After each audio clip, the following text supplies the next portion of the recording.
This video is sponsored by Flowkey. A few weeks ago I made a video on my second channel where I took chord progressions that you guys had submitted and improvised with them. And that video went down really well, so I thought I'd do it again, but today on the main channel. So here on my iPad I've got a variety of chord progressions that you guys have submitted, and we're going to work our way through them. We're going to improvise with them, maybe talk about how they work, maybe how we could change them, and why they sound the way they do. So let's start with this progression here from Modern Music of the Dark Ages. It's this interesting chord progression here. B flat major 7, A minor 7, D 7 sus 4 is what I would call that, but he's called it D sus. Oh, that's a nice chord. And D7. Nice.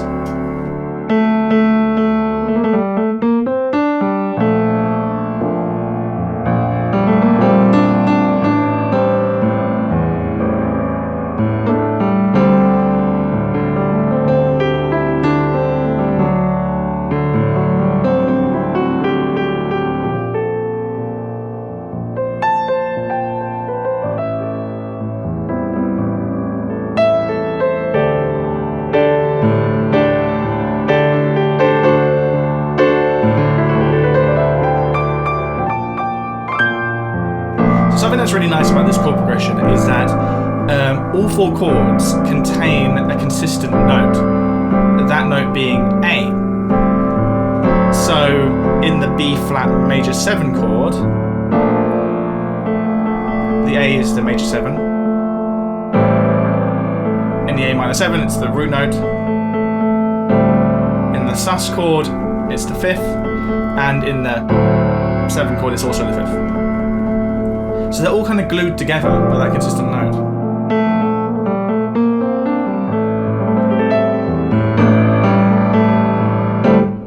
And we also get this very satisfying resolution from sus 4 to the 7 chord there. That's nice. So Spencer Smith has given us what he describes as a subtle take on the 4 chord loop. And what he's talking about there is there's a very common chord progression. 6, 4, 1, 5. In this key it would be A minor, F, C, G. What Spencer's done is he's subtly altered 2 of the chords. We still get A minor, but now we get F. We get F minor. That's the second chord. Interesting, quite a spooky change. Then we get C, but then rather than regular G, we get G augmented. Kind of pulls us up the A minor again. So it's almost like a spooky version of that classic pop song chord progression.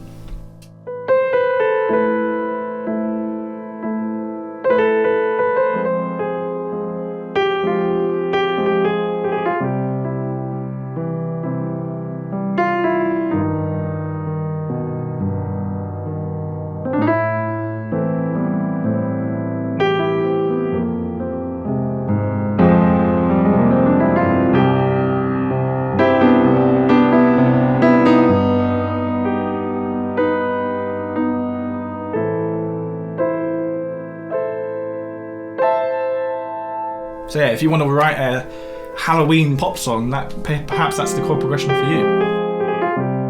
This is an interesting idea. Edwin L. Drake has suggested just C, just the chord progression of a constant C chord, which is a really interesting challenge because it means that, of course, all of the variety and harmonic movement has to come from what we do above that chord. So let's give it a go.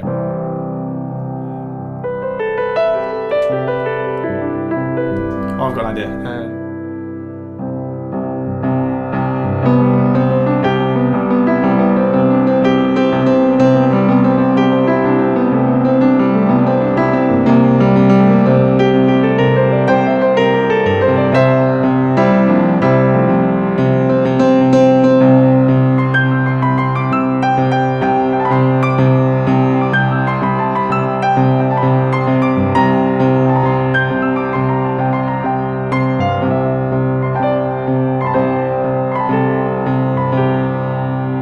So as you may have detected there, What I did to try and, well, effectively cheat is I changed the scale I was using over the top.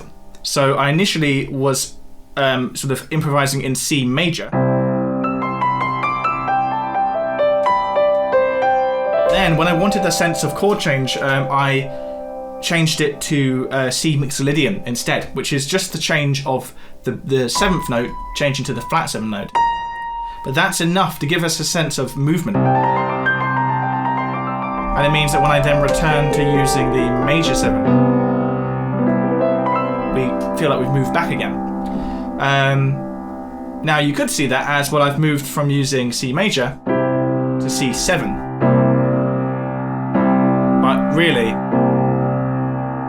those are so similar. It's almost like two voicings of the same chord. But yeah, it's a really interesting challenge. It's kind of what we were talking about in my one chord video, where if there isn't really a chord progression, if the chord is a static drone, like you might get in Indian music, for example, all of the sense of tonality and harmony has to come from what happens above it in the melody. Flowkey is a great way to improve your skills at the piano. Flowkey is an interactive app that guides you through learning songs and developing new skills. They offer a regularly updated selection of over 1,000 songs, including classical pieces, jazz standards, recent pop hits, and classic rock tracks by bands such as The Beatles, Queen, and Pink Floyd. Whether you've been playing piano for years or you're just getting started, why not try out Flowkey for free with a 1-week free trial? To get started today, follow the link down below. Right, Karl Marx has risen from the grave and given us a quite jazzy chord progression. This is really interesting, this chord progression. Starts on F major 7, and then we get G7 over F. Nice. E minor 7, E flat 7, D minor 7, G7 over D, also really nice, C major 7, C7. And what you might already be able to hear from this is these chords are really nicely voice-led into each other, where they sort of feel like they're moving in a very logical, fluid, frictionless way. And that's particularly helped by these slash chords, the G7 over D, the inversion there. And the C7 at the end nicely pulls us back round to F major 7, because it's like the 5 of that chord.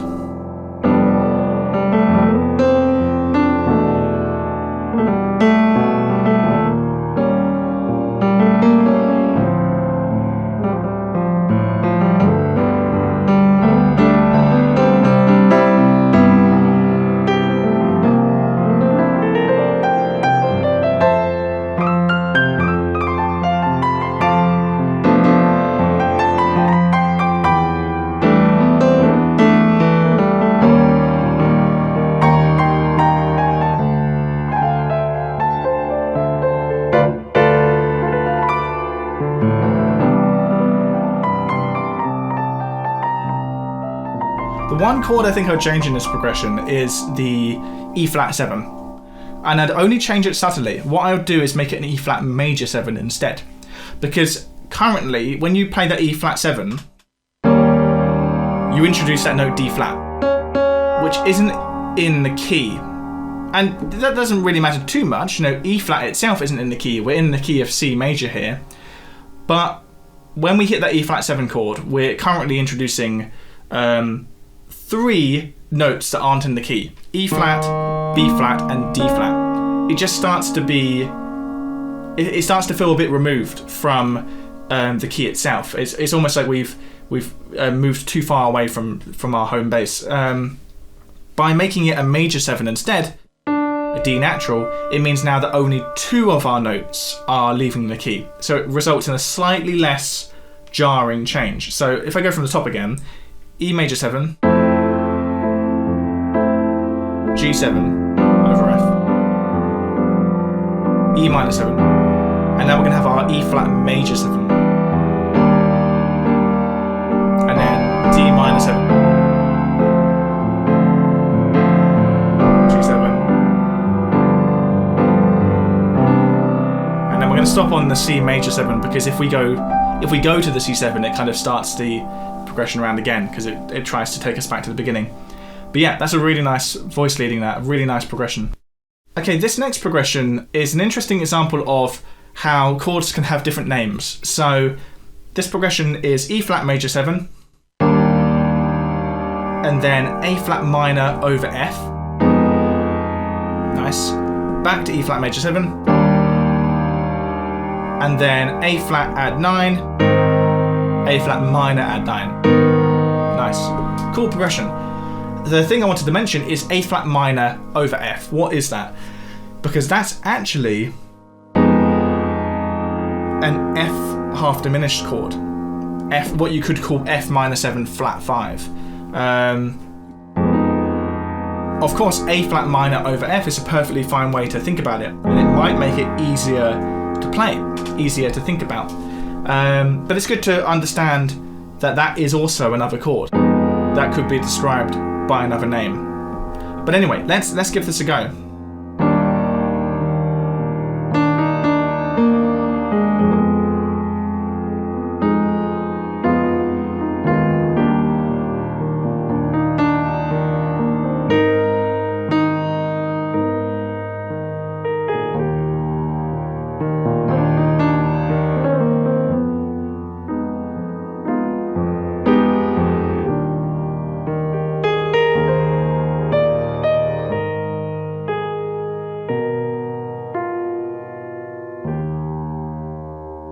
So this progression has that sort of bittersweet quality, and that's coming from the use of the A flat minor chords there.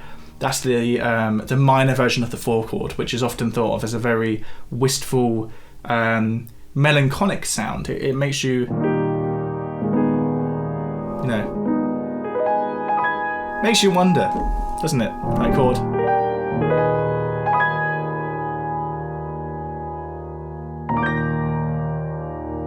Okay, the last chord progression we're going to do is from Asto. He's given us this quite juicy chord progression here. And he actually says that he put this together after watching the initial video I did of this on the second channel. So he's obviously purposely tried to create quite a intense chord progression here. It looks really cool though. B flat add 2 over D. Nice, that's a nice chord. E flat 7 augmented. Interesting. Janky. F minor 7. F diminished 7. E minor 7. A sus2 over C sharp. Nice. That's a nice chord. D minor 7. G over B. C minor 7. F7. Okay, let's give this a go. This is a really interesting chord progression here.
So this is one of those chord progressions that sort of winds up on an infinite loop because it doesn't really have an obvious place to resolve to. It,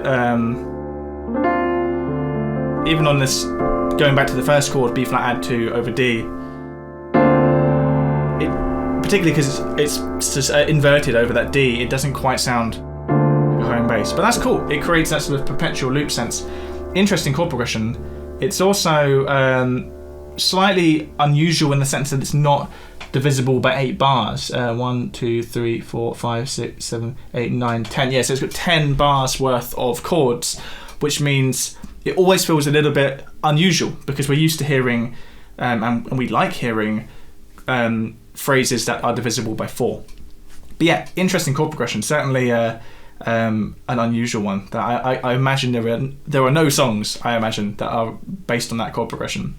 So I know I said that that previous one would be the last chord progression, but I've just seen this one and I thought this would be a great one to end on. So this one is from Jose, and what's interesting about his chord progression here is he's built in a modulation, which means that at the end of each 8-bar phrase, we're then modulating up a semitone. So we're going to play this chord progression once through, and then at the end, we're going to modulate up and play it again, a semitone up, and again, and just see how it goes. So we're starting in the key of E flat major 7, and who knows where we're going to end.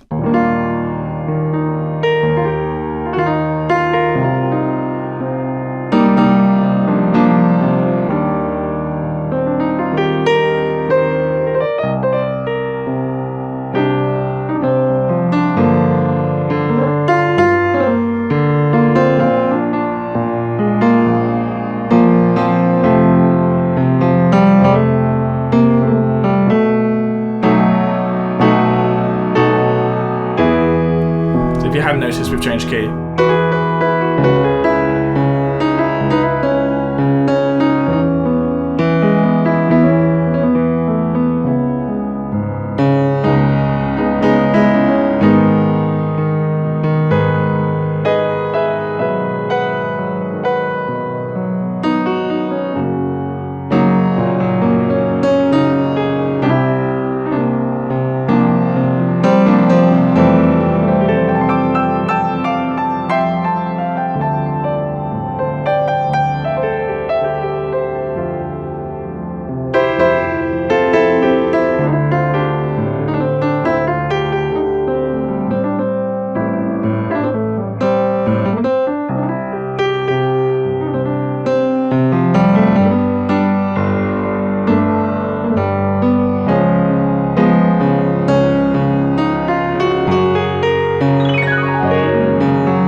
As always, goes to everybody who supports me on Patreon, including an extra special thanks going to these wonderful people.